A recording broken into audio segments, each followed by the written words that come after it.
live.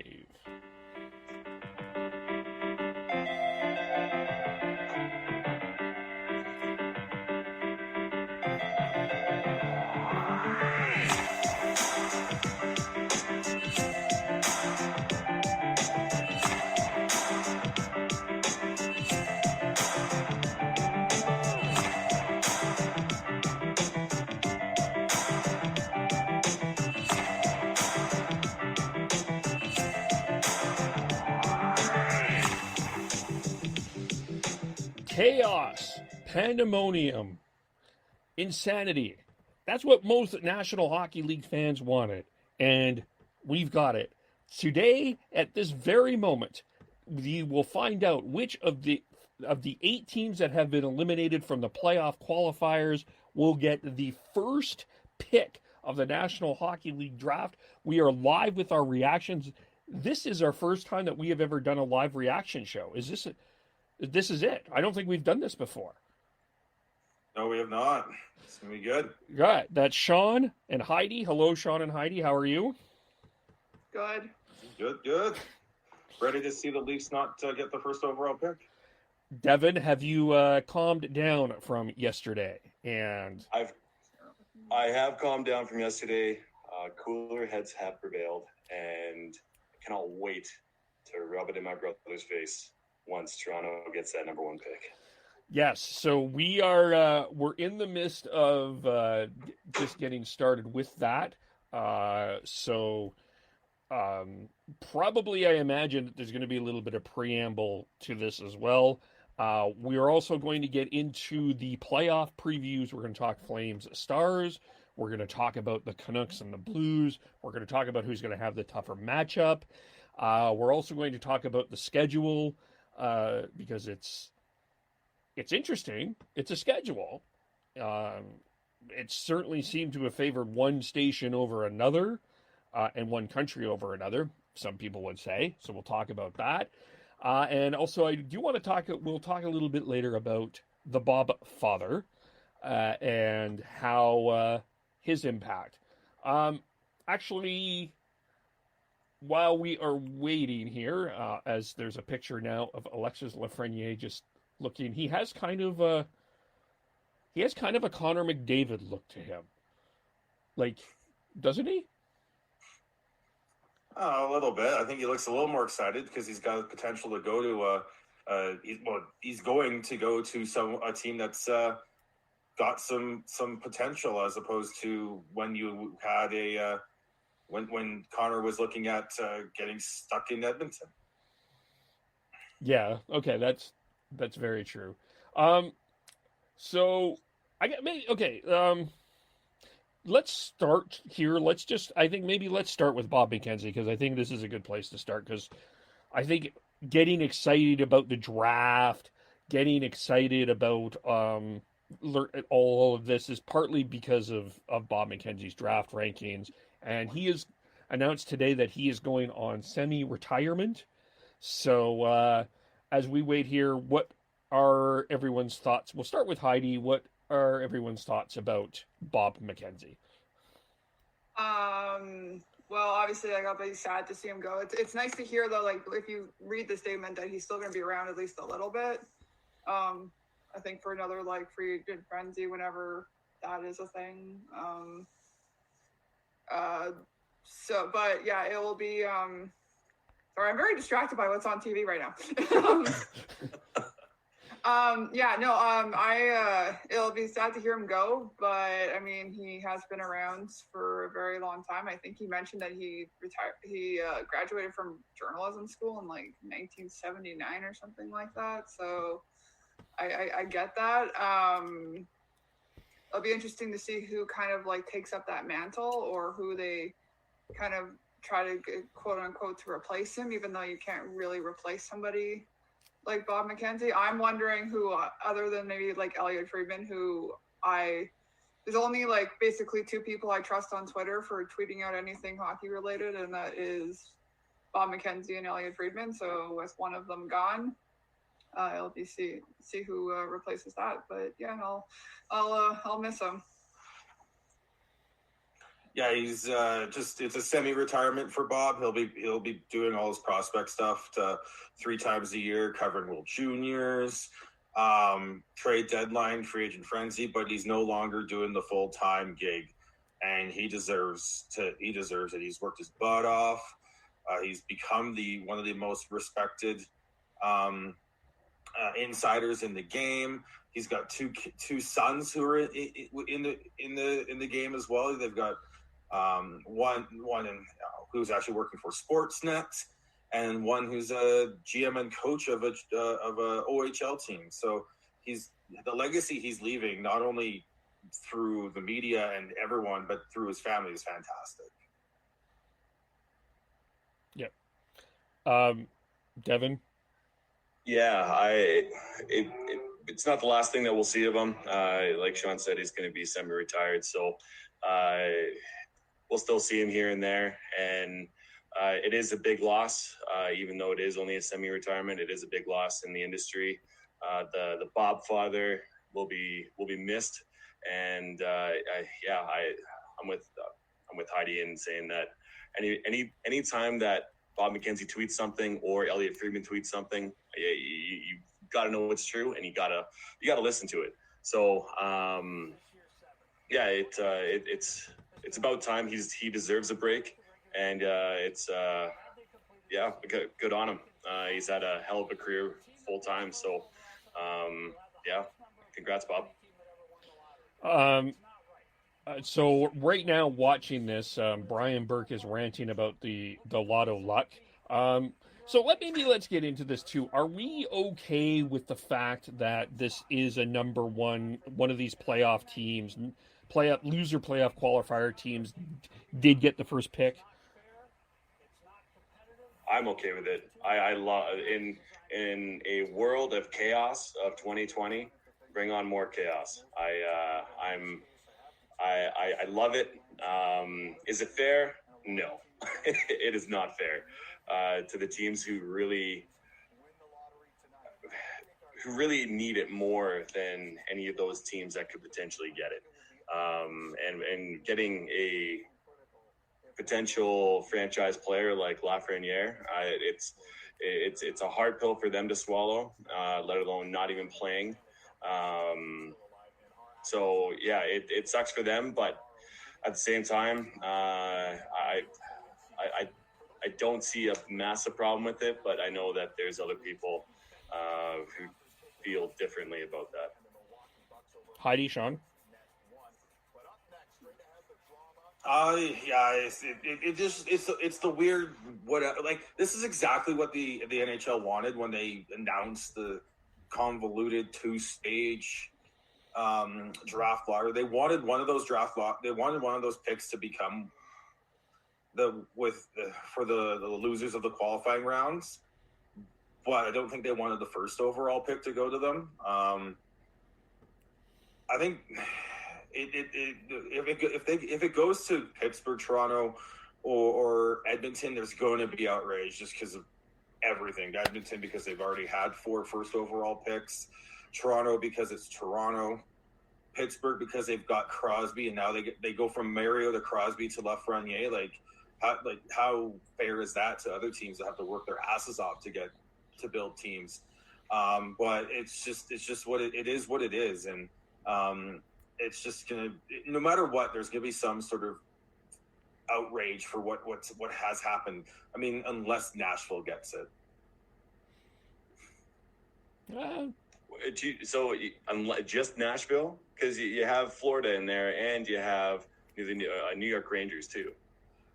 Oh no, I think if the Rangers get it, people are going to say, well, they get 2 stars in 2 of their top big U.S. big money markets in New York and LA, because LA's got number 2. If it's Florida, it's you're in Florida, and even Nashville to an extent, but Nashville's so successful that they don't necessarily need it. But with Florida, it's like, it's Gary propping up his expansion teams that suck. Like there's going to be outrage no matter what, right? Because people don't think this is random as it actually is. People aren't going to think that it's and people think that Gary's going to rig it. And even though Gary is literally drawing the ball or whatever it is on live TV. I like how they have that there, and they're actually going to show the lottery ball popping in there, because when they were just showing what was it, briefcases? Or no, it was just little cards that they were showing. It still seems a bit gimmicky, but yeah, with this is the way that I feel like they should have done it when they first do, or like throughout the entire lottery. I feel like they should have done it that way, but I'm happy that they're actually going to show it. I do think that the one favorite, I think, and shout out here to Stephen Cormier and Eric Johns have commented on our Facebook. Stephen wants Edmonton. We'll talk about that in a second. Eric is hoping the Jets. And I think that the perennial fan favorite in all of this probably is the Winnipeg Jets. Am I offside with that? I think there's a little bit to that, just because they got their team taken away, and then it went from there. But yeah, I think that's I think there's definitely, because there's no real hate in Canada for the Jets right now. Yeah, I mean, there could have been with the Flames, but really the Flames just beat them up. So yeah. So Gary Bettman is on TV right now. So he's saying stuff, but we are not having a ball yet. Minnesota too. I mean, I don't think that there's a lot of hatred for there, but for people that think that that's a dull market, I think listen to the Soda Pod. There is a very passionate fan base in Minnesota. Well, they're the hockey loving. They're the state of hockey is what they're called. Yeah. So it's everyone, they love their hockey. They sell out a 16,000 seat arena for high school hockey. Yeah. That's how big they love. That's how much they love their hockey. Yeah. Yeah. It's more. I think it's more so the style that the Minnesota Wild play that is boring, and that's kind of like the stigma that they have. But they love their hockey, and they're passionate fan base. So if they get it, you know that they're going to be jumping for joy, and just jumping in with the Winnipeg Jets. The Jets are like a little brother, a little sister to, I feel like, the majority of the Canadian fan base, just because they did lose their team. And if they do get it, good on them. I'd be happy to see Winnipeg get that pick and see what they do with it. Yeah, there's a question. Rob Getman asked if we're going to show it on TV. No, we are not going to show it on TV. That is a copyright infringement. We cannot do that. So, but we will react, and we will let you know exactly what happens. It will be like you're watching it, but we're giving a visual. We're painting a picture. We're painting the picture here. And Gary Bettman, he's balding. He has some gray on the sides. He looks a little bit weathered. He looks like he's doing good. Yeah. How are they about to do it? Yeah. This looks so official. I don't have the man. sound on. I don't know if you guys want the sound on or not. Oh, they're releasing the balls. All right. Man, I'm not there yet. So Kevin and I are on a bit of a delay because we're watching it online, and Heidi and Sean are watching it on cable. So I guess we'll hear their reaction, and I don't know, maybe. Yeah, Sean and Heidi will probably have to do the play-by-play of this. Yeah. And all right, there goes the Oilers ball in. Oh, they're making this so dramatic. I Can we put the sound on this a little bit? I love it. I'm gonna leave you to. I'm like, I feel like I need sound to this. It can't be like exactly quiet. if you can I think you can put on the sound. I don't think that we are allowed to put on the video. All right, Video definitely Edmonton not. ball is in. It's funny because they actually had it's a cut open. They zip tied it shut. Yeah. And they had to cut it open. That's funny. I like that. Yeah. All right, now we got the Florida Panthers. This reminds me they used to do lotto draws like this on TV. Yes. Your local cable lotto draw, yeah. Yeah. Yeah, when you get the with their 6 million or whatever, and you're like, Yeah. By the way, did anyone win that 50-50 in Alberta? I like all these guys on Zoom call right while this is going on. Instead of having everyone together in one room, they've got them all on Zoom calls. Yep. As far as like the 50-50 went for Edmonton, the very last game, they only had it for Edmonton residents. I tried to get on and it said I was blocked, but I did get a couple numbers for the game before that, so I guess that was game 2. But yeah, it was blocked for a lot of people. There was actual problems. It was blocking people in Edmonton too. Oh man. Yeah. Talk about chaos. Is Toronto going in last? Yeah, no, they went probably. So just heads up for anyone. We have been having issues with our cable cutting in and out, and it's doing it again. So if we do. We're gonna have very technical problems in this house. Yeah. It's either our cable or our internet or. I almost went Karen on a Shaw employee today. Sorry, I'm laughing because the guy who was supposed to hold the ball dropped the New York Rangers in. Yeah. And then now we've reached the Leafs on our feed here. Yeah, I'm on the Rangers on mine. Yeah, I'm on Pittsburgh now. But it's just the look of disbelief. He did the whole eye roll. That was great. Pick her back up. Yep. Shove your hand in there. Go back in. Oh, Jets go last.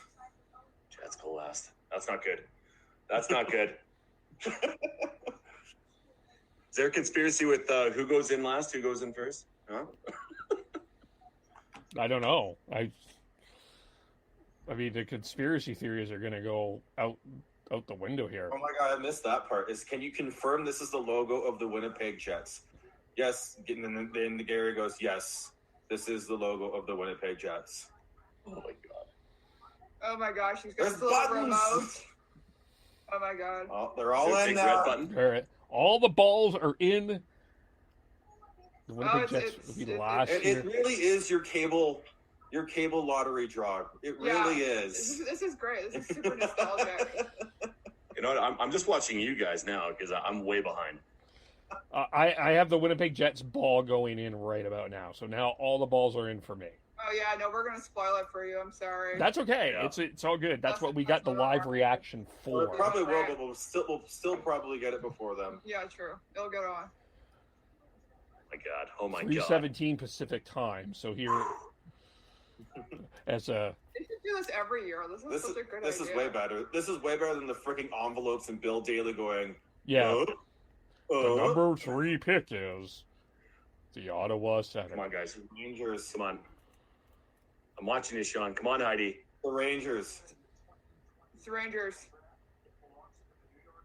Fuck. The New York Rangers get the number 1. Lafreniere and Capo Caco. The New York Rangers. Woo! I wondered. That was my sneaky little suspicion that the New York Rangers would get it. Well, right now, I'm still right. how long are they rolling these balls? Is this like we're gonna go to 3:30 here or what?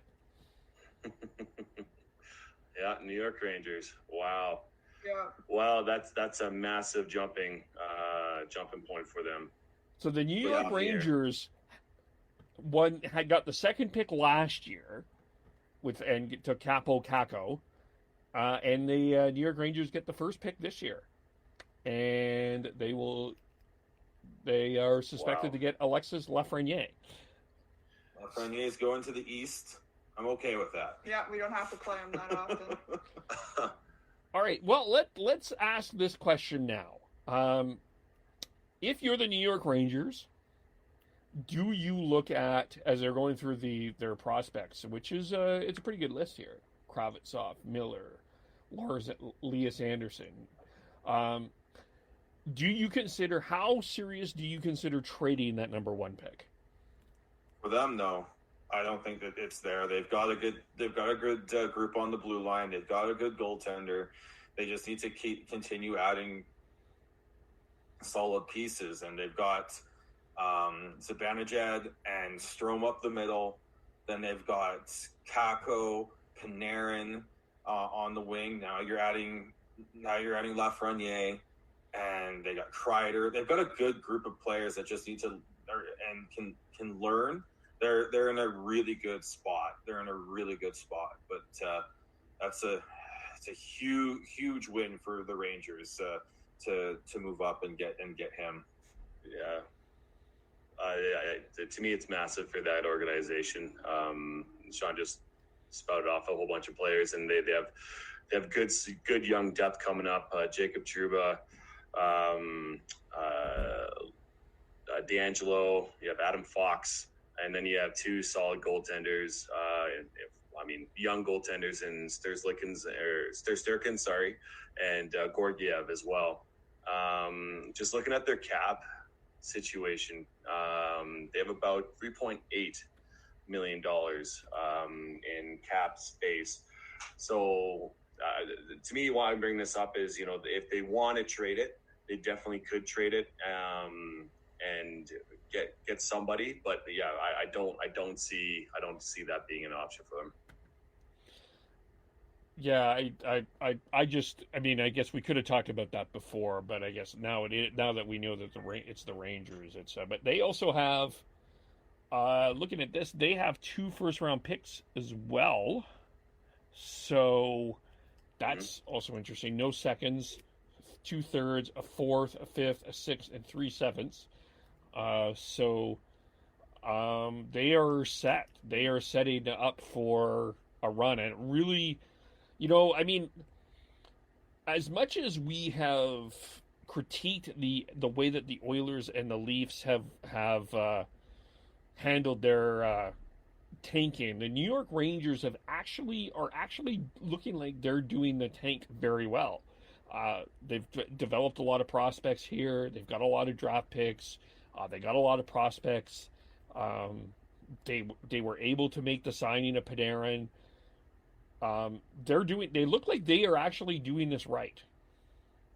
It's still to be determined at that point, but yeah, what they've done is they've kept some veterans that can help teach these kids how to play properly and create an environment where they learn the details. And one of our hosts, Tyler, had a good brought that up, and what I said about when comparing them to the Canucks, because I'm a Canucks fan, of course that's what I'm going to do, is yes, you can quibble about the price and the price and how much Jim Benning spent asset-wise, cap-wise on bringing in these players.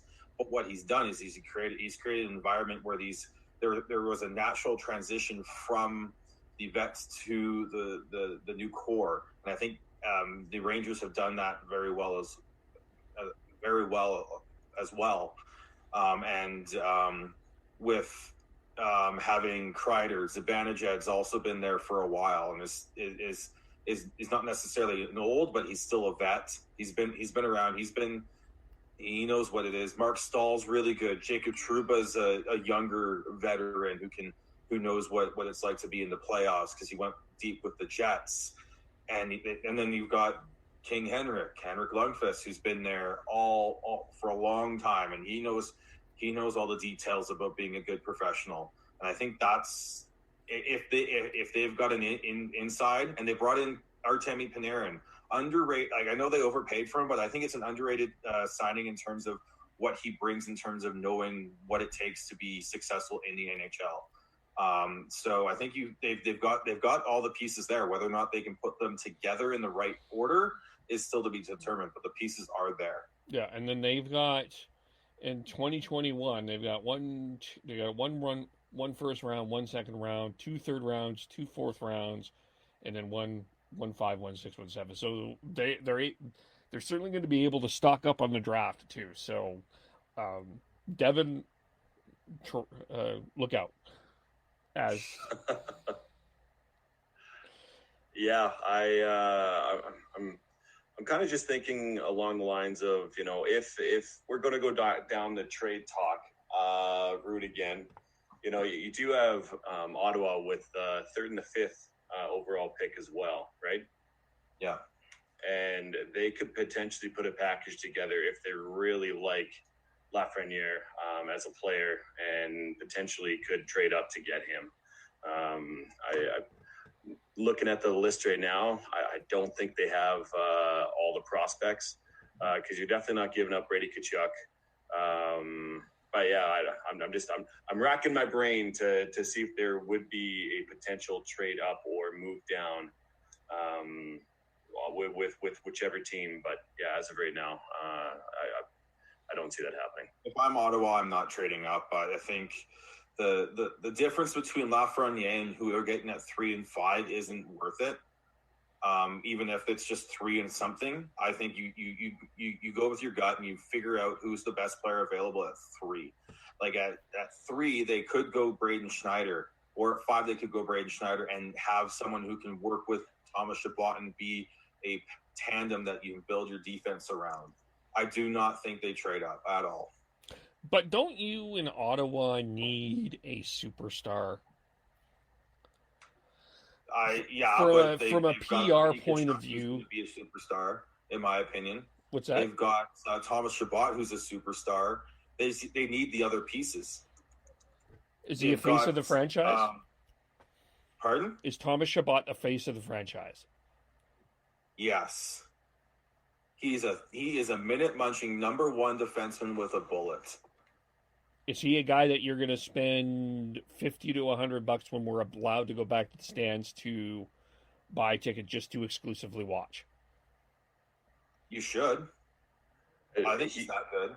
He's not as flashy as like some players. Sorry, Devin, but like he's not as flashy as Quinn Hughes. He's not as flashy as like Crosby or McDavid. But that doesn't make him not. That doesn't make a player bad, right? Even Crosby's not exactly that flashy.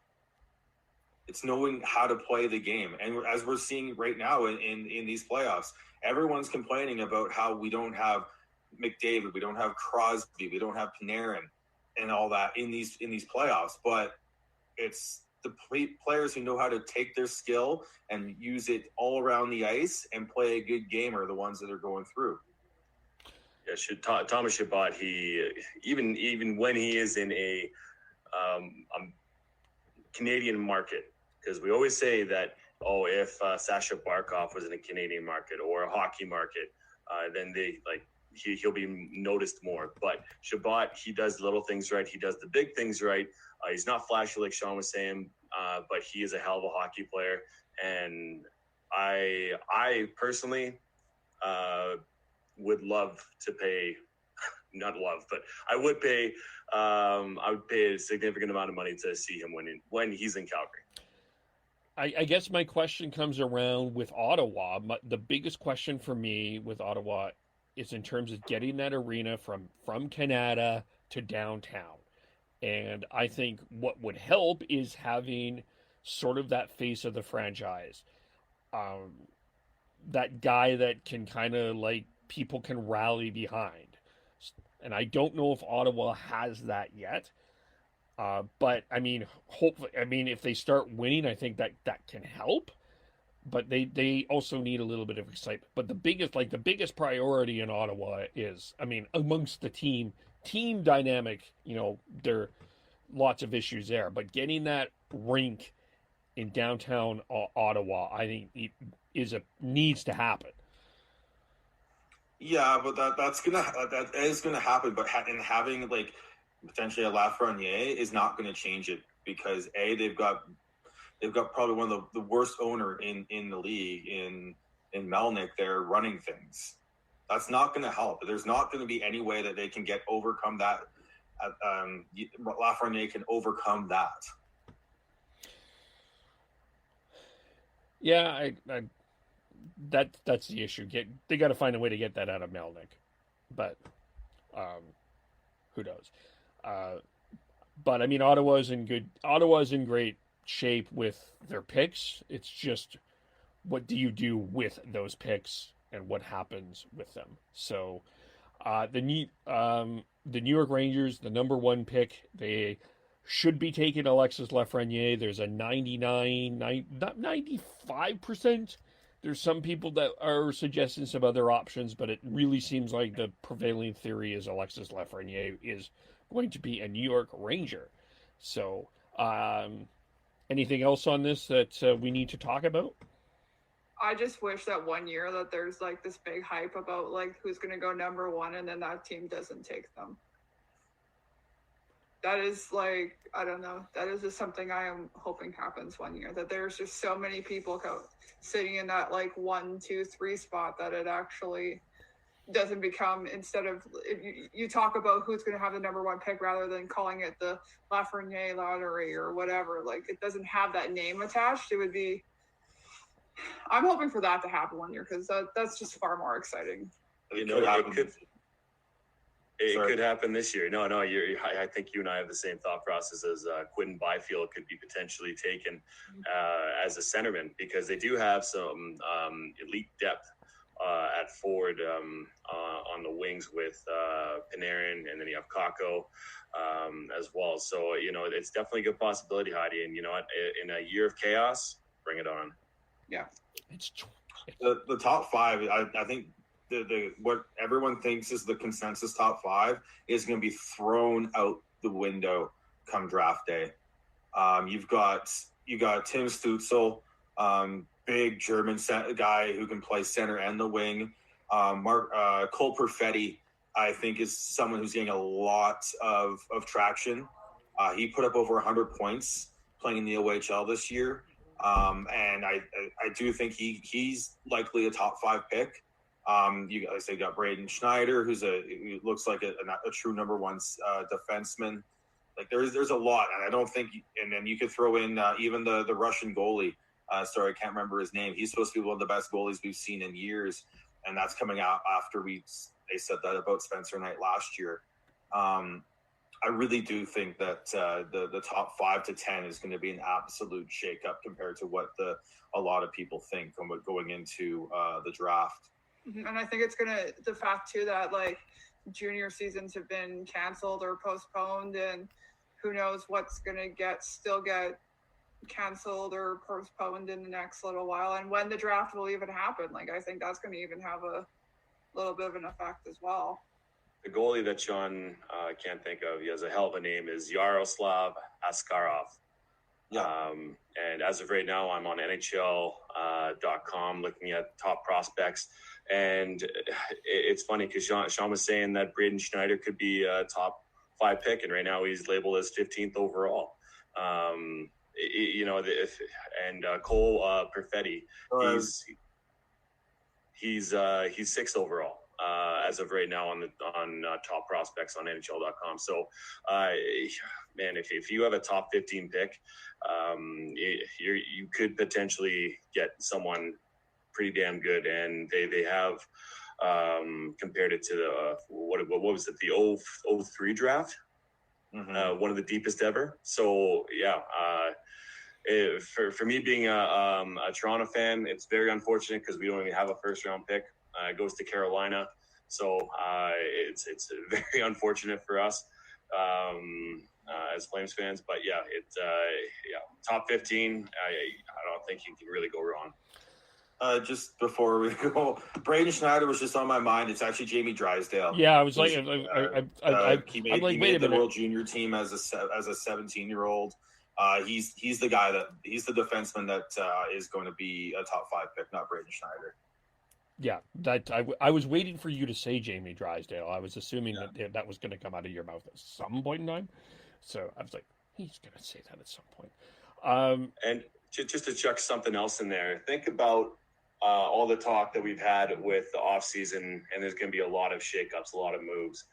Don't think that anybody within this top 15, any franchise who has a top 15 pick won't make a move, depending on how well they do this year in the playoffs, if they're still in the playoffs, or if they think they're just one move away from going in. Because I don't know if Winnipeg was healthy, I don't know if Calgary moves on. And that, once again, playing that what if game, but I believe that they're very close, and they could be moving and shaking just like anybody else. So keep that in the back of your mind when once the season's over and once they're able to start doing trades again. Well, but the other thing, I'll respond to you, the Winnipeg Calgary comment in a second when we do the Flame Stars preview. But the other thing is, as much as we focus so much on the first round, 2nd to 7 is still important. Dustin Wolf, Johnny Gaudreau, bunch of other guys. Sederberg. Yeah, Pavel Datsyuk. Jamie Benn. Yep. Talked about Dallas series. Yeah, Jamie Benn. I believe he was a 6th or 7th rounder. And he's now the captain of the team. So yeah, Kev, you're completely right. Dominic Kubalik. Andrew Mangiapane. There we go. Yep. There's going to be some gems in later on as well. Yeah, for sure. And that's what the biggest thing is. Like even Johnny Gaudreau, like Adam Gaudette was a late round pick. Adam Gaudette. You've got Alex Edler was a 2nd round pick. You had you can get gems after the first round, and that's the key to that's one of the things that again one of the things that held back the Oilers for so long is they only hit on their first pick. Anything after that was an absolute shambles. Even if they had multiple first round picks, they couldn't hit the second first round pick. Yeah, that's why scouts are. Sorry, Sean, I cut you off there. No worries. Yeah, I said, does the name Alex Plante mean anything to you? Like he was like one of the second first round picks of the Oilers had back in their first rebuild type deal, like after Eberle or Cogliano type deal. I can't remember exactly where it was, but it's just you need to make sure that you hit on these 2nd, 3rd, 4th round picks, and it's huge. But the other thing is you also need to make sure you hit on these high picks. You can't have a high pick that goes astray because you're not going to hear you're not going to hear the end of it. Just ask Jim Benning. If you go for a player and then they don't play or they are vastly inferior to players immediately taken after them, it's going to haunt you. And it's just you can go through that and do the what ifs all the time, but nail that first pick and figure out who's going to fit what you're trying to do as well, because you can get the most skilled player, but are they the most skilled player that can actually play the game is another big deal as well. So I think that's the one thing that's caught the knock on up until this year on Cole Perfetti. I think he's changed that, but that is the one thing to look out for. And I think go ahead, Devin. Oh, all right. Going. That's why so many franchises spend a lot of money on scouting. And that's where I was going to go. Yeah. Yeah. We as fans have no idea what goes on behind those doors. No idea. But I'm going to kind of take a different look than what Sean did. Yes, you need to hit on those first round, second round picks that are quote unquote undeniable. But it's those later picks that really make a big difference, and that's why you have your scouts. That's why you try and get the best scouting in the league, because you're prospect scouting in the league, because you're not going to grow as a franchise if you're just all of a sudden after the 3rd or 4th round being like, this guy's name, I like him, let's go Boone Jenner. Great. I just brought up Boone Jenner because I love that name. But it's definitely not a crapshoot. You need to do your research. You need to have your list together, and the interview process of prospects is massive too. If you don't have a good vibe or anything, I remember Brian Burke has said multiple times about Nail Yakupov and the way that he dealt with his interview. It was Berkey did not like his professionalism, didn't like his maturity, and look where he is now. Yeah, and I think that's a big thing about the players that the Canucks have drafted too, is they seem like hockey rats, like rink rats that just love hockey so much. It's why Mark Scheifele's such a good player. It's why Morgan Riley's such a good player. And Mitch Marner, they live and breathe hockey. It's why the Canucks. I think it's why that's why they've named Bo Horvat the captain. It's why They love Elias Pettersson. He always looks to better himself and loves playing the game and loves practicing and training and everything. If you get that player with the skill, you can build around him, and that's why the interview process is huge. Well, even Giordano, even Matthew Tkachuk, even like Brady Tkachuk. Brady, yeah, both Tkachuks, really. That's what you need. You need that type of and you're not always going to find that in the first round. But yeah. And I'll throw another props towards the Leafs. I believe it was Liljegren. It might have been Sandine. I can't remember which one of them.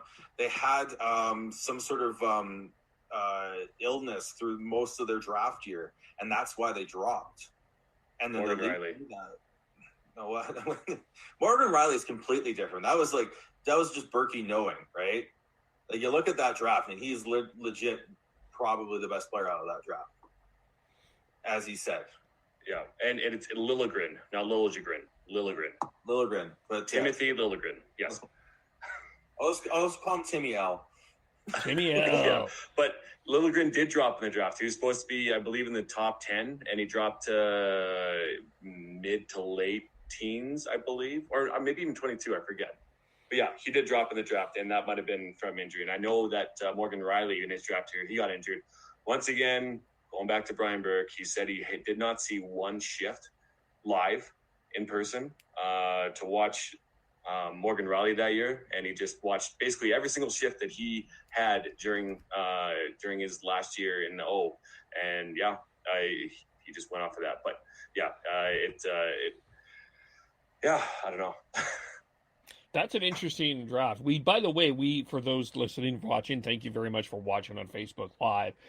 For those, we have reviewed, I'm probably going to clip them up closer to the draft, but we've reviewed 2012, 2013, 14, 15, 16. We've reviewed some NHL drafts during the pause. So I'm probably going to clip those up because they were part of separate podcasts and bring them back out again. But that 2012 draft is actually it's an interesting draft. Now that I look at it. Like you said, is that you had Yakupov, Galchenyuk, and Murray go 1, 2, 3, and Galchenyuk's a third-line player on Minnesota. Ryan Murray was playing on the third pair in Columbus, but can go up and down, but he's been injured like nonstop throughout his career. And then Yakupov's playing in Russia. Like, it's just sometimes you get those drafts. Luckily, this draft looks like it's not going to be that way at all. Like I said, I think it's going to the top from Cam Robinson. He says that he feels that the drop off is at 10 in this draft. After that, he says there's a significant drop off, and looking at the list, I also don't take. I also really you should, if you aren't following Cam Robinson, please follow him. He's a fantastic prospect source. He gives you a lot of information about all the prospects going through the draft every year. And do it. I respect him very much. We had him on last year leading up to the draft. Hopefully we can get him on again. And the other thing is he has Quentin Byfield as his number one prospect over Lafreniere. So like I said, when Heidi was talking about wanting us to talk about the Laffy the Laffy lottery, and it could be Quentin Byfield going first overall, I wouldn't put it past the Rangers. They've gone off the board a lot of the time, other than Kako last year. But the last few years before that, they've gone off the board, and I wouldn't be surprised if they go off the board again. Yeah, that certainly will be interesting there to see. All right, let's get into what we're talking about here. Do we want to start with the preview, or do we want to start with the schedule? I think you should let me rant about the schedule first. All right. Here we go. You know what's really sad is I had an incredible rant if the Oilers won. I just want you all to know that. I did. I think we all would have been upset. Like, yeah. Unfortunately, we got no rants because we got the. Yeah, this was. Sorry, everyone. It was the New York Rangers, and we're all like, "Oh, the Rangers." Yeah. Anyway. But in terms of the schedule, Like it baffles my mind that they managed to screw this up just royally and managed to like make it so convoluted and complicated when it didn't need to be. Like let's throw out the fact that there's no Canadian teams playing this Saturday. Hockey Night in Canada is an institution, and we have no Canadian teams. Let's throw that out the door. Let's look at the fact that they have 4 series in the West and 4 series in the East. 4 series in Edmonton, 4 series in Toronto. They can play 2 games a day and not have to play these stupid afternoon games in the middle of the week. And not play 3 games a day on ice in the middle of summer. They could have found ways to not do that, not have back-to-back games. Because all you needed to do was play 2 series on Tuesday, and then the other 2 on Wednesday, and just keep alternating. Yet they decide to play that for first a little bit, then throw 3 games on one day and have back-to-back games. Why? I don't know. If you're telling me it's to save time and save days, they save 1 day. 1 day. And guess what? There's a one of the series actually has 2 days off between game 6 and game 7. I believe it's the Colorado-Carolina series. If that series goes 7 games, they get 2 days off between it. Like, it makes absolute no sense. They've decided to make it as convoluted.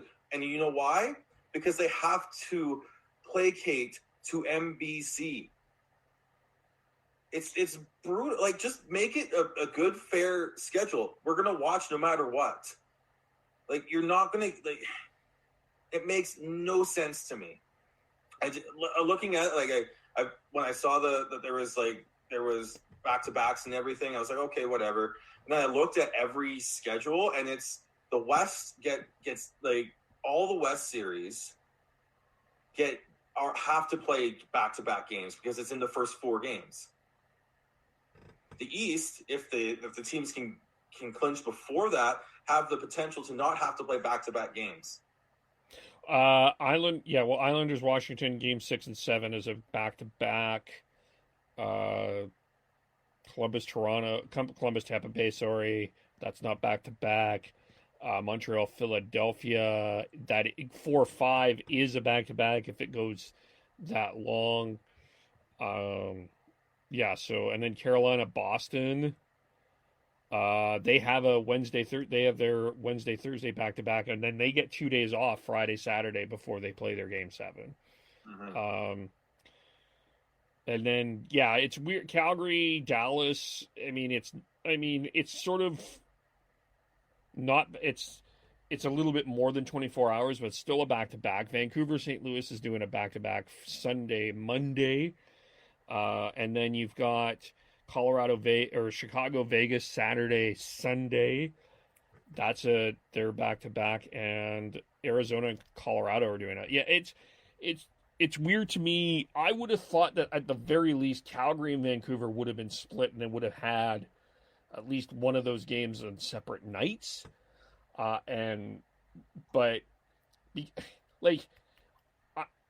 was thinking, the East has some compelling matchups, but I don't think anyone is going to be super going out of their way to, unless you're an Arizona and a Colorado fan. But if outside of that, is anyone going to go out of their way to make sure that they have to see Arizona and Colorado? No. Like, and look at the times to noon, 11, 2:30. Yeah, nobody. It is really weird. I mean, the East has some really compelling, like Carolina, Boston's going to be popcorn worthy watching. That's must watch. Columbus, Tampa Bay, that's must watch. I think the Islanders, Washington is going to be must watch too. And then Montreal, the '70s cup rematches from with Philadelphia and Montreal. And old guard versus new guard goaltending. Carey Price versus Carter Hart. Yep. The only thing that I can think of is the fact that the NBC contract is up next year. Yeah, I think that they bent backwards because they want NBC to have an opportunity here to make sure that they get that back. And NBC also has an opportunity here. I think the NHL has an opportunity to battle the NBA in terms of ratings in the States, and because there's not going to be a lot of compelling first round matchups for the NBA for that in terms of first round matchups. I mean, it's going to be pretty obvious who's going to go on to the next round. Canada, I think what's going to be interesting is how the NBA does with the Raptors, because I think that they're going to be a compelling watch for a lot of people, especially out east. Well, especially with the Leafs out, like Toronto's going to be watching. A lot of Toronto's going to be watching the Raptors. Yeah.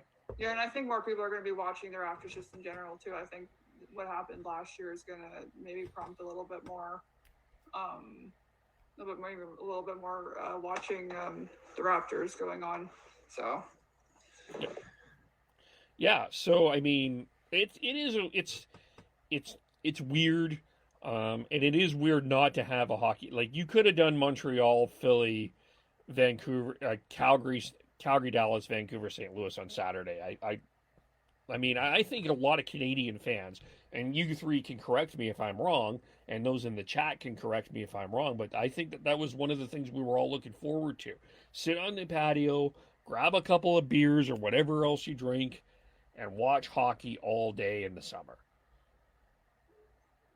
Yeah, it definitely had, NHL missed the ball. They dropped it.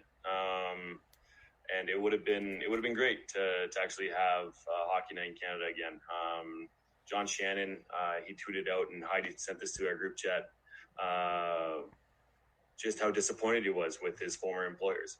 So I think that speaks volumes. And you you think that they're not getting ripped apart on social media or any other platform. No, they of course they are. So they missed the point, and I mean, it sucks for the people who have to work, especially to watch those afternoon games. But it is what it is, and just going to have to move on from it. It's too bad, because you could have had they have all three playing on Friday, when they could have had them all playing on Saturday, and you could just have a ratings bonanza up here in Canada. Mm-hmm. And I'm sure they're all playing American teams. Like, they're all playing, like two of them are really big hockey markets who love their hockey. Like, they love hockey. Like in Philadelphia and St. Louis, and then Dallas is an underrated one as well. But you have two absolute die-hard hockey markets against Canadian teams, and you're not putting them on a Saturday? Come on. Yeah. Yeah. I want to look at the Toronto Raptors schedule here quickly, because I'm genuinely curious. They haven't announced that playoff. I'm really going to be curious of what the Toronto Raptors playoff schedule is, because I'm wondering if Sportsnet has made the Raptors the priority over hockey. That's my theory. That's interesting too, and even with baseball too. Like, that could be all affecting. For the home of hockey, that's pathetic. Mm-hmm. I'm sorry if you're. I don't care.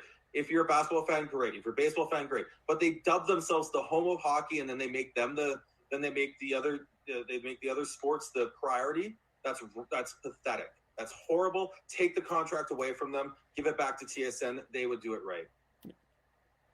We and for the record, we do not know that that's the case, but yes. But if that's the case, it's wrong. Like, take the contract away. Give it to TSN. They would do it right.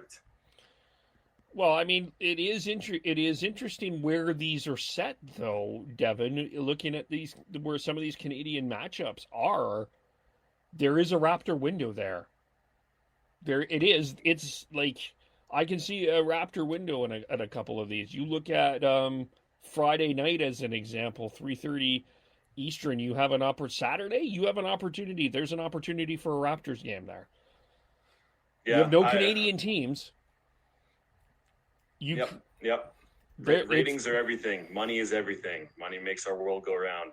And as much as we want to yell at the weather if you're doing what it's doing, it's unfortunate. It really is. Don't get me wrong. I'm just as pissed off as you guys. Maybe not just, but I am pissed off with it as well, because there goes our tradition. Our traditions have already been fucked over already due to COVID.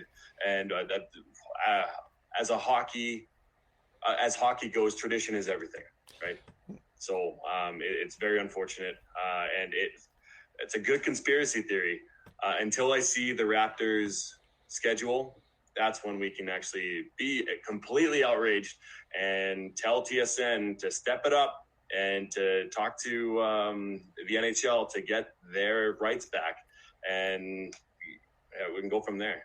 Well, Sid Sixero pointed out on Twitter today, and this is where my idea went from, is Sid Sixero pointed out that Toronto's been a basketball town for a longer time. And I think that I thought it was interesting to note that. The Leafs haven't had any success. You have a generation that has seen the Raptors have a form of success, an NBA championship. You even had the Blue Jays have a couple of years of a playoff run. It's a legitimate question where the Maple Leafs are on the Toronto map. It makes total sense, though. Aren't they a national broadcaster? But you know that they've worshipped Toronto's the priority, Sean. You and I. It's the center of the universe. It's the center of the universe. As much as I hate to say that, and it's crap. It's stupid. I mean, like, I don't care how John Tavares ties his skates. For the love of God, like it's horrible. Or what pajamas he wears. Yeah, or yeah. I'm not surprised with Sid Sixero talking about that. If you look at how popular basketball is in every single part of the world, it is way more popular than hockey is, period. And if you look at the multiculturalism that is in Toronto and throughout Canada, I'm not surprised. They also have so many freaking channels. They've got all these regional channels. They've got 360. They've got Sportsnet 1, and yet they're what they show them all on one.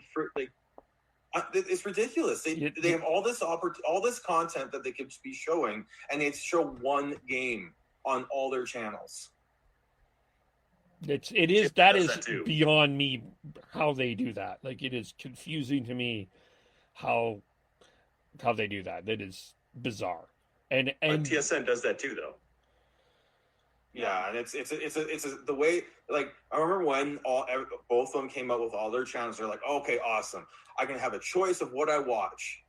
And like when they first got when Sportsnet first got the rights, you had like on the main network, you had your main game, and then on Sportsnet 1 they'd have another game. On Sportsnet 360 they had another game. They even put games on like the local, like what was it, A channel or whatever it's called now, City TV. Yes. City TV. They would put games on that, and it was amazing. You could pick and choose whatever game you wanted to watch on cable, and then they got rid of it because and they weren't even like sending like broadcasters out to do it. They were just piggybacking other broadcasts. Like, it was great, and they took it away. But that's what they need to do. Like, if you do that, you have all this opportunity, they're going to have to do it anyways at this point. If you look at the schedule, like there's a lot more overlaps this time. At least with the qualifying rounds, like for the most part, they banged them off, and there was a little bit of overlap between games starting at different hubs, but you've got games starting within half an hour of each other now. Yeah.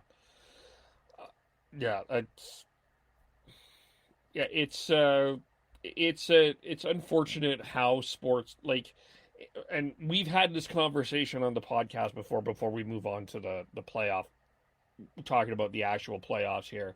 I think one of the bigger disappointments is how Sportsnet has handled junior hockey. I've not been a fan of that.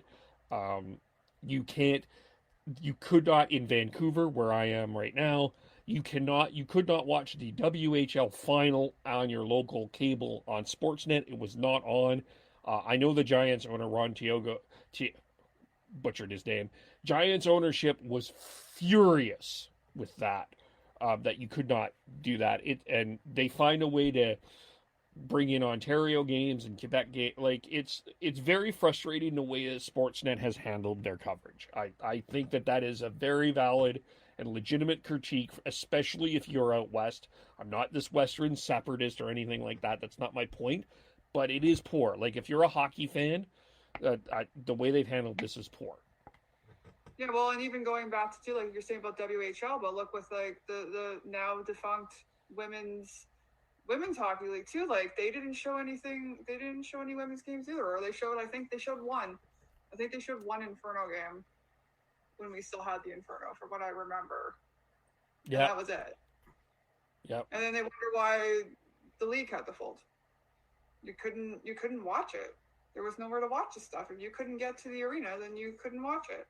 If you look at how TSN handled the CFL for one and the World Juniors for another, there's appetites for these not major leagues. You just have to build. You have to make it appointment television. Build up, make it like put your time in, and they're not willing to, and it's really frustrating. Let's build it. Like they've got all this talent, all this on-air talent that they can use. Yeah, and they're not using them. Even MLS, even how TSN has structured the MLS schedule. Like Saturdays for the most part. Saturday, if it's an MLS day, you get the Impact, you get Toronto FC, and you get the Whitecaps all on the same day. TSN structures that very well. Mm-hmm.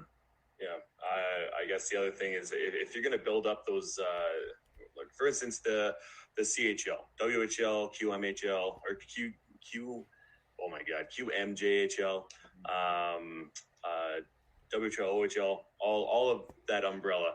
You have Sam Cosentino. How many times a year do you see Sam Cosentino?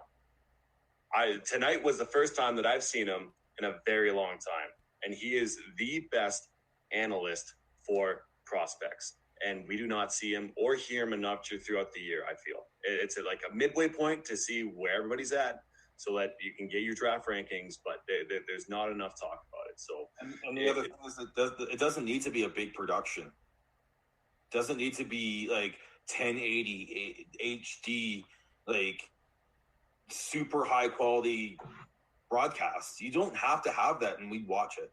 There is a willingness for the watch, and then you build it, you grow it, you promote it, and then you get the sponsors in and the people in, and then you can grow you can build what it looks like and make it look better and put it in on the top end technology, because you have the base.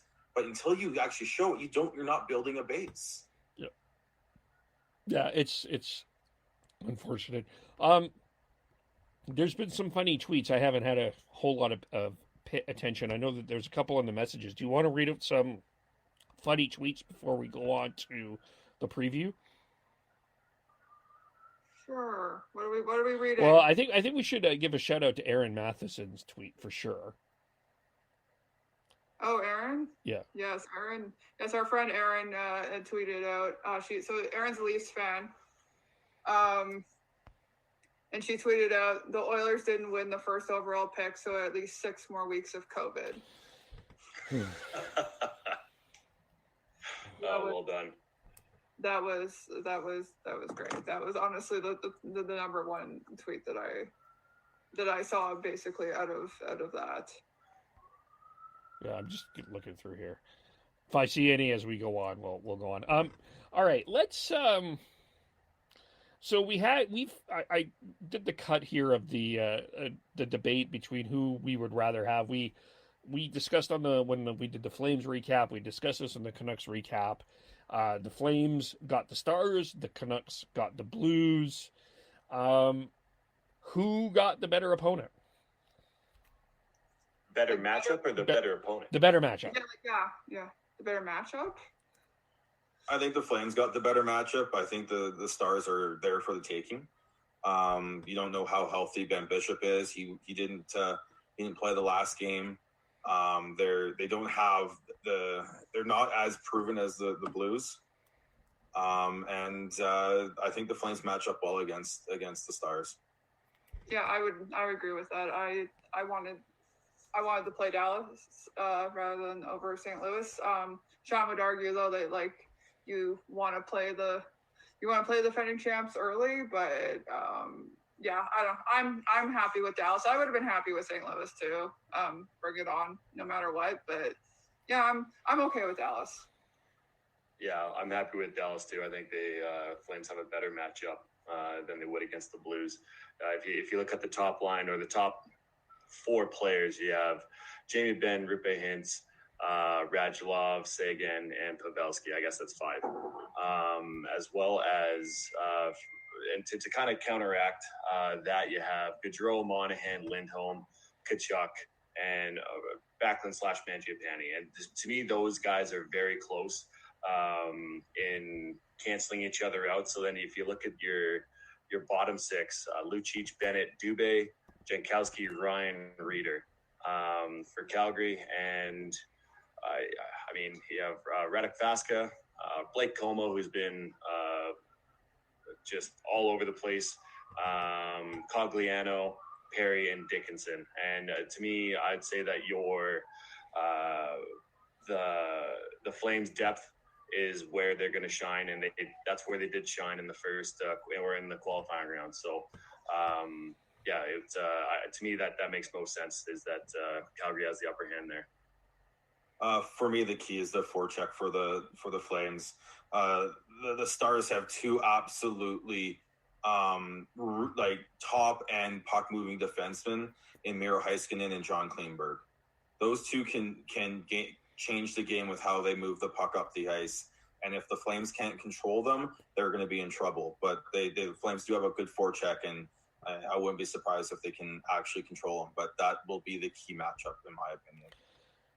And I think it's also going to be the bottom 6, because I'm not sure I'm fully in agreement, Devin, that the Flames have the edge.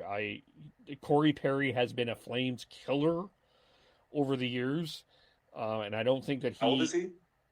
904, but he seems to find a way to score against the Calgary Flames. And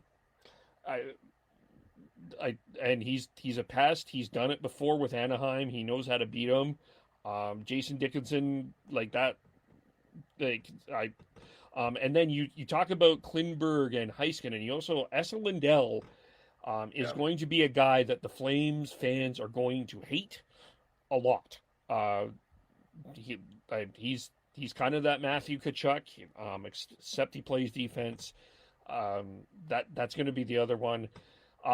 I'm not necessarily. I know Ben Bishop is top flight, but Hope Kubota, I think, is a good goaltender. I butchered his name as well. And I mean, I think it's priority.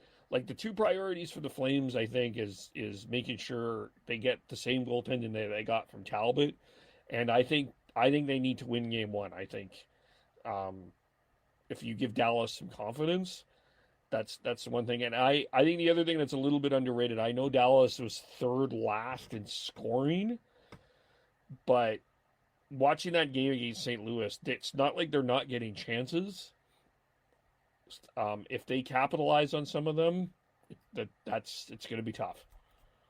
Well, yeah, even in that game against St. Louis, like they scored that one goal, but like there was only a couple minutes left or 34, whatever. 34 seconds left. 34 seconds, and then they came back and won it in overtime. So yeah, like if they can capitalize on it, then for sure. And yeah, I definitely agree. Like you have to win game 1, and I think I could see the Flames need to have that momentum of winning game 1. They kind of struggle sometimes when they get pushed. If they were to lose one, I think to bring the confidence back to that team, to this team, it's really hard. I think they play pretty emotionally. So, yeah, so it'll be interesting to see. And I'm interested to see too when at some point when Riddick's going to come in as well. Jeff Ward came out today and said that he plans on playing both goalies. So, I can see Talbot starting, but Talbot doesn't have a good game, either the first game or the second game, then I'll be interested to see what Riddick's going to do. Well, they've got the back-to-back in games 2 and 3, and that might be when, yeah. I expect to see Riddick in one of those games. Yeah, I even with the back-to-back, I don't know. I've heard for the longest time, you always thought that when you have a back-to-back, you start one goalie, you start the other goalie. But I've heard multiple times that from people I really trust, who are a lot smarter than me, talking about goalies, is that you know what, if you're rolling, it doesn't matter if you feel confident, and it's up to the goalie obviously if they don't feel tired, but usually you don't want a 1 day break to start thinking about stuff. If you're rolling and you're doing well in the first game, start in the second game. But I would love to see Riddick and how he would play sitting on the bench for so long, and see how much passion and if he can rise up to the challenge, because I feel like Calgary does need to see how he does in a playoff setting to go forward. And so you got to see what you have within Riddick with playoff hockey. So I guess for me, I'm a little. I kind of just wish Jeff Ward would say we're going to run with Talbot, and if we're going to play 2 goaltenders. I understand everyone wants to see, we need to see Rittich, but it's pretty clear that Cam Talbot got him this far. I think just set and say we're going with Talbot. Talbot's our guy. I think what he's saying is I think Talbot is his guy right now, but with the back-to-back in there, I think you don't want to run Talbot into the ground and going from 0 to 100 so quickly. We saw a little bit that with Markstrom. I think there was a little bit of mental fatigue more than anything else in game 4 versus Minnesota. And I think you could potentially have that same issue with Talbot going back to back, even with the break here. Because Carolina did in the first round. They went with Reimer in game 3. Yeah, they were up 2-0, a little bit different, but it's still a 5-game series. You don't want to give any team any sort of hope at that point. So I do think that they will play Riddick in one of those games. If Talbot has an off game to start game 1, Riddick starts game 2, and then you go from there. If Talbot's good, but you just say that one of those games is going to Riddick, the goalie should be okay with that. As long as you're upfront and honest with them to begin with, and they can plan for it, they'll be good. I think it depends on the timing and when you have that discussion or conversation. Say Talbot is great for the first 5 games, and there's only a little bit here and there that he needs to clean up, or Calgary Flames just don't play good in front of him. At that point, I would even just say if it's an elimination game, you got to start Talbot. Talbot is, I agree with Kev. He's the guy who got you here to the second round, or I guess first round of the playoffs out of the qualifiers. So to me, it's all about timing when it comes to that. I'm sure he's already had that discussion with them, honestly. Yeah. Jeff Ward seems like the guy who'd be like right on that in terms of like, okay, here's what I'm thinking. He would talk with the goalies. He's not going to say, he's not a hard line coach where he's going to say, well, this is what I'm doing. It's like, this is what I'm thinking about doing, and then have a discussion with him. And he probably had that discussion as soon as they knew the schedule. Okay. Yeah. I can see both sides of that. Just maybe the way it sounds to me is he's playing these mind games but like I said, I'm sure there's a much more clear message behind the scenes as opposed to just in front of the cameras. And he's playing mind games, yes, but he's playing mind games with Dallas, not with his goalies. Yeah, with Jeff Ford, if he's playing mind games with his with having his interim tag and he's playing mind games, that's not a smart move on his part. And if you want to win games and you want to have the respect to your players too, let alone management. So for the Flames, who do we need to see more from, as Sean said in the last podcast, that I want to see more from. Who do we want to see more from in order to win this series? I still want to see more out of the top line, for sure. Yeah, they've been good, but I still want to see more out of that. They are the top line for a reason. And then going the opposite, I want to see more out of the very bottom line too. So as we mentioned before, I think depth's going to be where the Flames might be able to be a little bit of an advantage. So I want to see a little bit more out of that. In terms of players, I kind of want Jankowski to be back out again. I kind of want to see Ronaldo back in. I just think that I just don't like Jankowski. that's just my feeling on that. So, but keep up with the diversity of who's scoring goals. That was an interesting stat between Calgary and Winnipeg. It's like who was the one scoring all the goals, and there was far more diversity in the Calgary. So that's good, because I think if one guy's going to have an off night, at least you have a bunch of other guys that could still put pucks in the net. So yeah, that's kind of where I want to see things.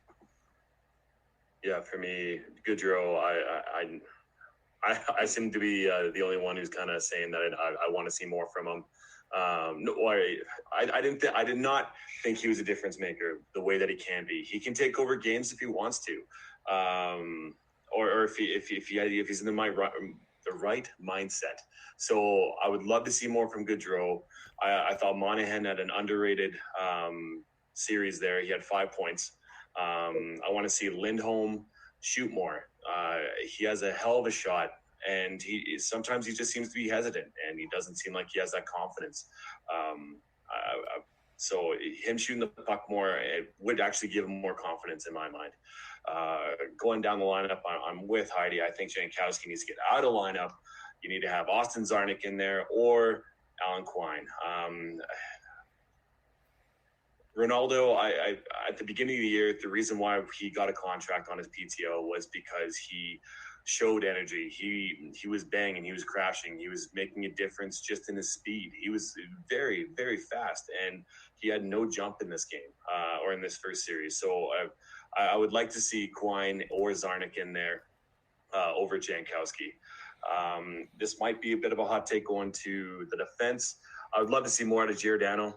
I felt like he was solid, but I feel like he can give a lot more than he actually has. And maybe it's just a little bit of time to get the motor running because he is an older player.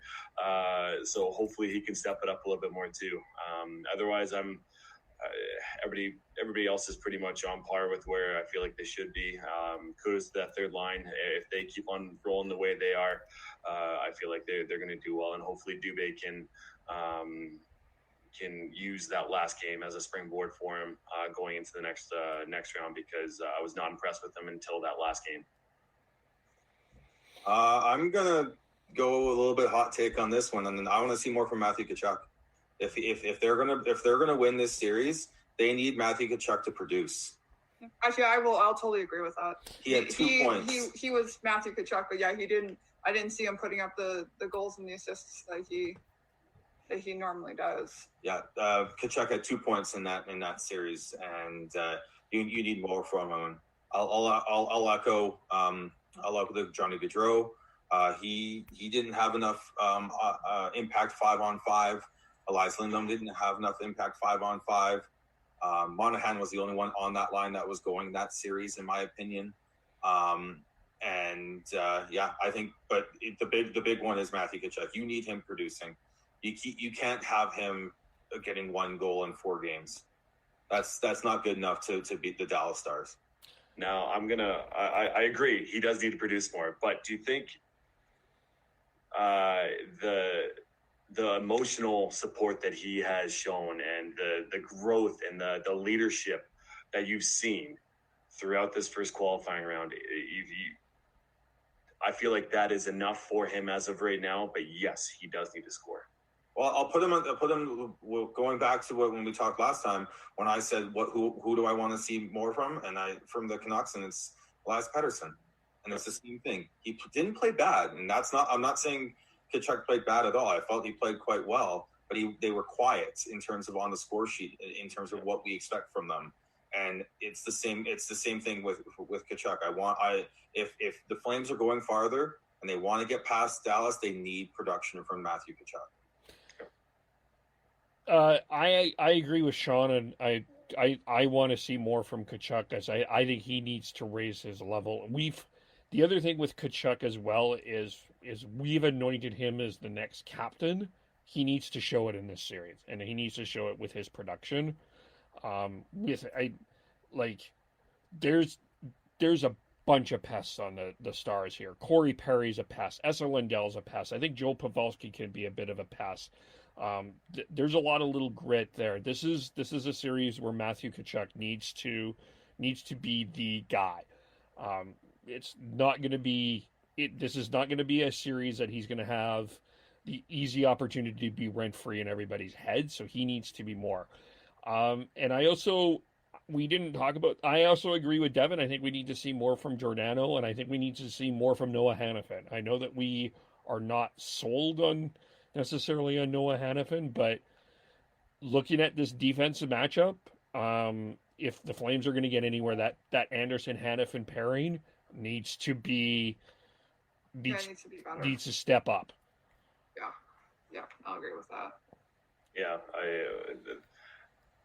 I want to notice Hannafin more, but for the good things, not the bad things, because I feel like when we do notice Hannafin, it's because of the bad things. It's the bad pinching, with pinching it on the half boards on the offensive zone.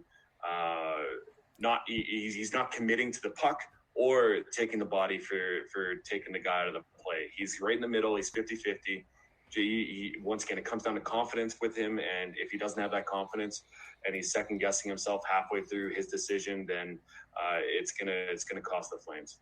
Yeah, I want to feel like we're not that upset that we're missing Travis Hamonic that much, because at first we were all like, oh, we'll be okay without Hamonic, all this stuff, and now I don't want to feel like that we're missing him, that maybe we could have played better with him. So yeah, I definitely need to see more from Hannafin for sure. And as you said, yeah, only for good things, not just for when he makes mistakes.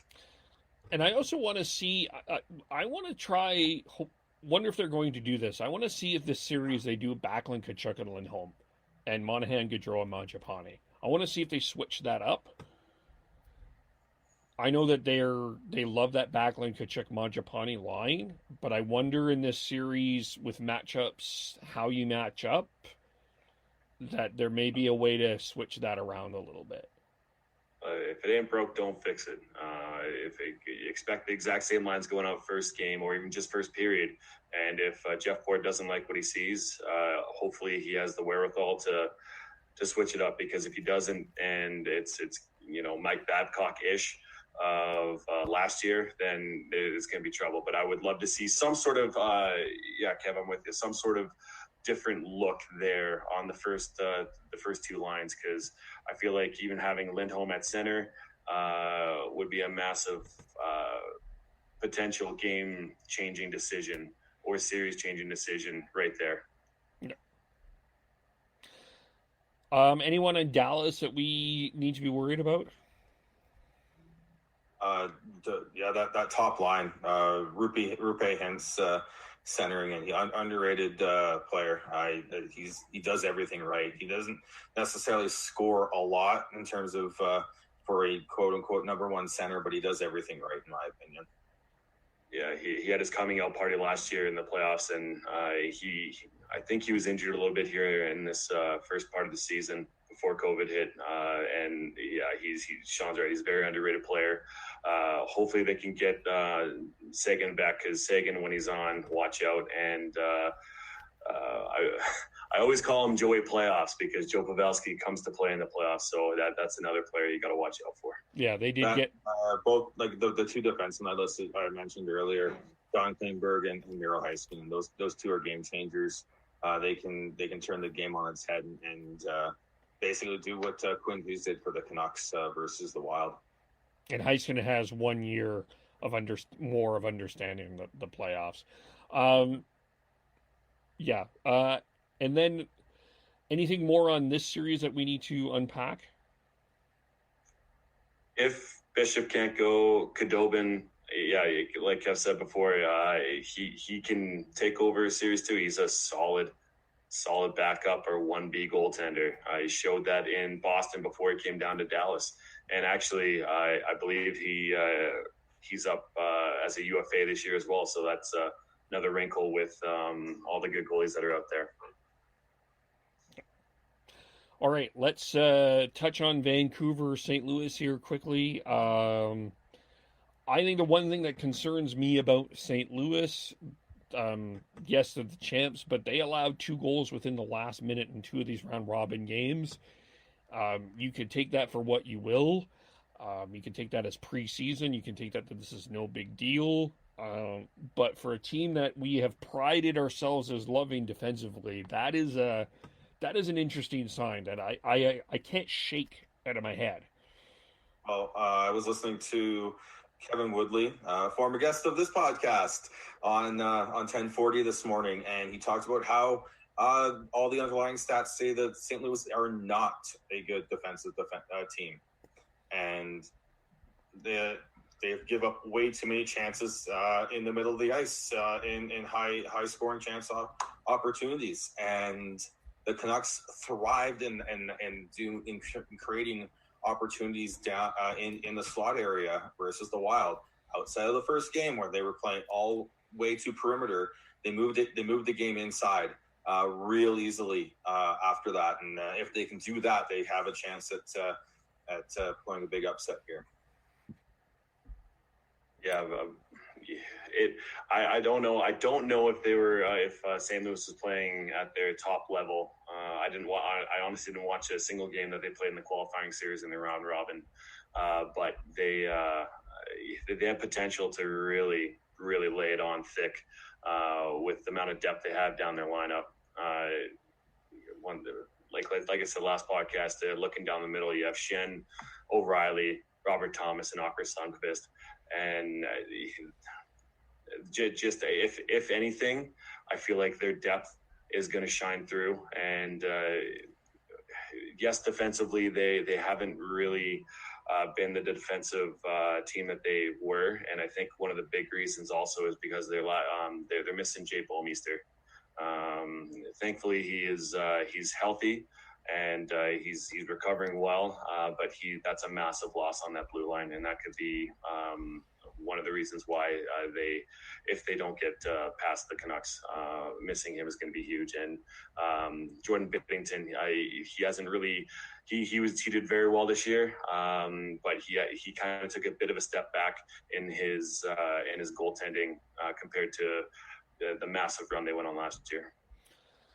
Again, going back to what I listened to with Kevin Woodley, he talks about the underlying stats that he has access to that show that Markstrom had one of the best seasons. Binnington wasn't far behind in terms of that, and that's at that point. The thing with the St. Louis, can they turn it on? That's the big question with St. Louis is, can they turn it on? Because you look at Boston and St. Louis, the 2 conference leaders. Going at the pause, ended up finishing 4th in the round robins and get tough matchups in the first round. So I think there is a spot, there is a way, there is a potential upset here. I do think that the Canucks can take it to St. Louis if they play at the top of their game.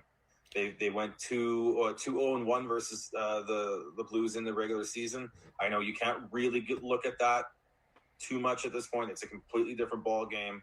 The Rangers were undefeated versus the Hurricanes in the regular season, and they got swept.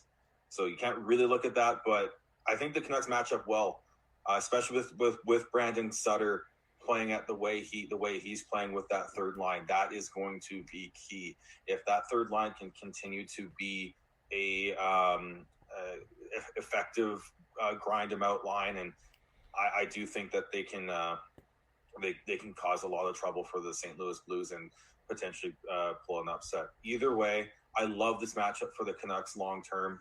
I think that you learn that win or lose, they're going to learn a lot in this series about how to win it in the playoffs, and that's going to be huge.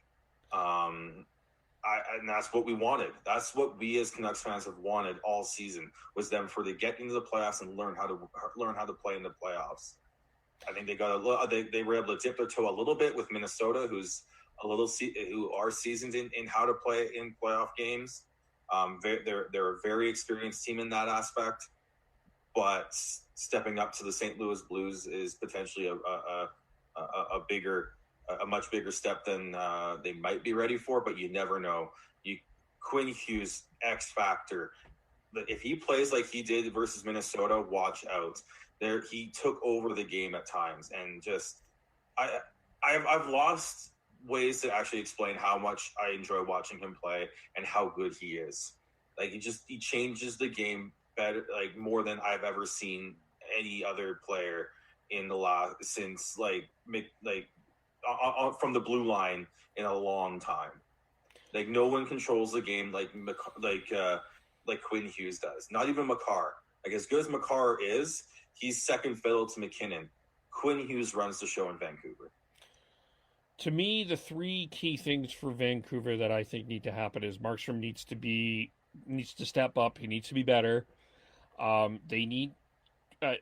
We're going to point to Tyler Myers, but I think overall discipline is going to have to be a key thing, because I think special teams is going to be a factor, and because power plays, penalty kills, all that is going to be such a huge factor. We've talked about officiating ad nauseum, but this is going to be it. We don't know what it's going to be like.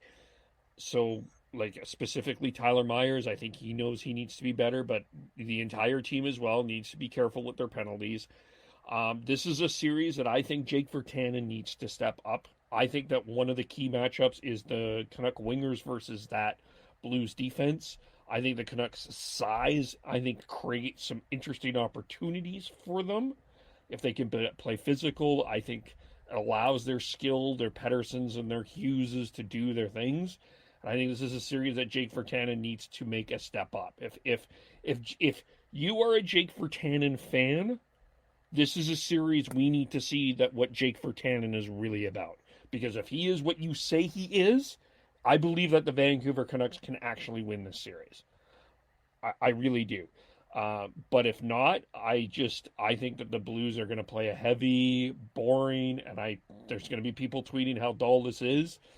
But that's where it comes down to me. I think center-wise, I'll give the Blues the center edge, but I think that's where the Canucks wingers, the Millers, the Pearsons, the Bessers, and Virtanen, who I think has to be an X factor in this series against that Blues defense, which underlying numbers or not, Jay Bouwmeester or not, it's still a real quality defense. I think whoever wins that matchup can win the series. Well, that and whether or not the Lotto line can produce at 5-on-5. Yeah, Pettersson needs to be. I agree with you. Pettersson needs to be better, and he's going to be in a real tough matchup with Ryan O'Reilly. But you're going to need those X factors to come through here. Talent for talent, I don't know who's the more talented team. I mean, we're going to see Tarasenko in this series, but where is Tarasenko? He played 10 games this year. Is he fully healthy? I mean, it is a new wrinkle for the St. Louis Blues, but where is he really going to be, I think, is an interesting question. I would have him as an X factor in St. Louis. He better be an X factor if they're gonna succeed. Having that time off from his injury and then COVID, having COVID there was a massive check mark beside his name in my mind. I think that he can take over games if he wants to. It's just whether or not health is everything there. So you would, as a as a fan of, I'm going to be watching the series very intently, not just because I'm on this podcast, but because I know it's going to be a hell of a fucking series, and I feel like it's going to go 7 games in my mind. I don't think it's going to be 6 or 7 for sure. So it's going to be a long series, and it's going to be hard fought. And you saw it in the Jets. If you lose one of your top guys, there's good potential that you're not going to win that series. Yeah, as kind of the quote unquote outsider in this series, not having so much of a stake in either one, like it's gonna be fun to watch and see who, because I can see the advantages and disadvantages of both teams. So yeah, just I don't know about 7 games, but that would be wonderful. That'd be stressful. I mean, it'll be stressful having someone in the house, so it's a little bit stressed out about it. But for me, I'll like it. Imagine if both of these series go 7 games. Oh Yeah. Which is, I think, realistic, actually. Yeah, that'll be just wonderful for over here. How many games do you think it's going to be, Heidi, for Flames and Stars? I'm gonna say at least 6. Yeah. I think it's gonna be at least 6. Yep. Yeah, I'm with you on there. I'm sorry, Kev, go for it. I'm not making any predictions. I'm done. I am done. I'm not doing it. I was 2-6 in the qualifiers. I'm not doing it. I'm done. I'm not making any predictions. All right, Elliot Friedman. I'm not doing it. I'm done. I'm always wrong. Remember, it's just last year. Like all the brackets were broken last year. Yeah. That reminds me, I have to do my bracket. I have to think about that. True, very true. Or Kev, you should make predictions, and then let's put money against your predictions, and then we can make some money. Well, I already hot take that Columbus is going to beat Tampa, and I think Carolina is going to beat Boston. So I guess I've already halfway went there. I have Dallas in 6 against Calgary, and I. How dare you? I'm sorry. Well, pick against it. You know I'm going to be wrong, and I have that Vancouver St. Louis series might go to overtime in Game 7. Talk about stress. Oh Man. Kevin, why? You're stressing me out already. You're stressing me thinking about him being stressed out. I've got the Canucks in 6. I think that they've got the ability. I have a feeling. Just maybe call it bias, call it homerism, call it whatever you want. I got a feeling. I think the Canucks win it in 6. I think the Flames beat Dallas in 5. Whoa! Oh. Wouldn't that be a treat? Okay, just quickly, I know people want to make supper here. The one chance that I think for an upset in the West is I love Colorado and Vegas. I think that they're great teams, but I think Chicago might give Vegas a bit more of a run than people think. It'd be interesting to see how that plays out, yeah. I don't think Chicago's defense can match up with Colorado's offense. And I Vegas, like you mean? or Francouz better than Koskinen, and I like and Colorado's defense is vastly better than Edmonton. Chicago's playing Vegas, though. Oh, sorry. My bad. I'm not listening. Apparently not. Sorry. Arizona will be tough, but I think that goes 6 or 7 as well. I just think that the offense the skill will come through in that aspect. But Vegas will just destroy Chicago. I don't know about destroy Chicago. I thought that Edmonton would beat Chicago, but Chicago cost them fits. And yeah, we're talking about a team that doesn't have good depth. And going back to this conversation, depth is what's going to get you to the next round and potentially lifting the Stanley Cup. But Vegas I think definitely will win, but I don't know. Don't count Chicago. Don't count Patty Kane and John Tavares out. Those two are warriors, and they can definitely lay it on thick if they need to. Taves. not Tavares. Oh, Dave, sorry. We're all making mistakes. Jeez. I have Philly over Montreal, and Washington Islanders. I haven't decided yet, to be honest. That's going to be very interesting. The Trotz Bowl. The Trotz Bowl. Yeah, Didn't they play last year too? No. No, Wait. no. No? No, I don't think they did. No, because Carolina. As far as Philly goes, so I'll go down the lineup as my own. I'm going to take Columbus over Tampa Bay, and I think that's going to go 7. Calgary over Dallas, I think that's going to be 7. Carolina over Boston, Carolina in 6. Vegas over Chicago, I'm going to take, let's say, 6 there. Washington and New York Islanders, I think Washington is going to win in 5. Colorado in 5 over Arizona. Philadelphia over Montreal in probably 5. And then I'm going to take St. Louis over Vancouver. No, I'm kidding. I'm taking Vancouver over St. Louis in 7. OT, game 7. Double overtime. Yep. Stressful. And I'm not gonna reveal my entire thing until I have some more thought about it. If I remember correctly, I had the Islanders over Washington. I think that'll be 6 or 7, and then I have Philadelphia over Montreal in 5. Montreal was lucky to get a lackadaisical Pittsburgh team. Yeah, this Philly team is not lackadaisical at all. They have, if anyone has taken the round robin seriously, it was Philadelphia. Yes. They're young. They're younger. They're deep. AV's got their attention. They've got one of the best goalies in the league. I like that team, and I'll go. I think I don't know if I did this yesterday, but I'm going on record saying that the East Final is going to be Carolina, Philadelphia. Yeah, I could definitely see that. I can see it. And to talk about a good pickup in the offseason is Kevin Hayes. I thought that was a fantastic signing. And if you're a Winnipeg Jets fan, I'm sorry. Obviously, he did not come and play for you last year. But, yeah, I feel like that's a very savvy pickup. Yeah. Mm-hmm.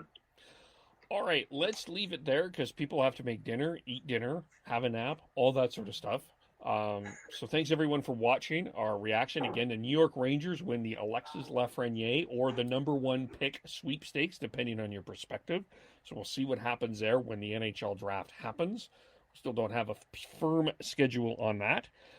We will be doing live recaps after the Flame tomorrow. We will be back on. Matt DeBoer will join us as we recap Game 1 between the Flames and the Stars. And then we'll be back for Canucks Breakfast after Game 1 of their series on Thursday morning as well. But how do we follow everyone?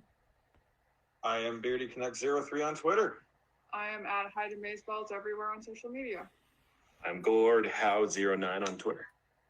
And Schneid's is Christian is Schneid's SCHNEIDZ. Tyler T Noble podcast _hockey for Twitter. Subscribe on iTunes, Google, iHeartRadio, and Spotify. Facebook.com, The Hockey Podcast. Spreaker.com, The Hockey Podcast as well. Thanks, everyone. Enjoy eating, enjoy napping, enjoy your one day of rest before we're back to hockey, and we will talk to you all very soon. Bye for now.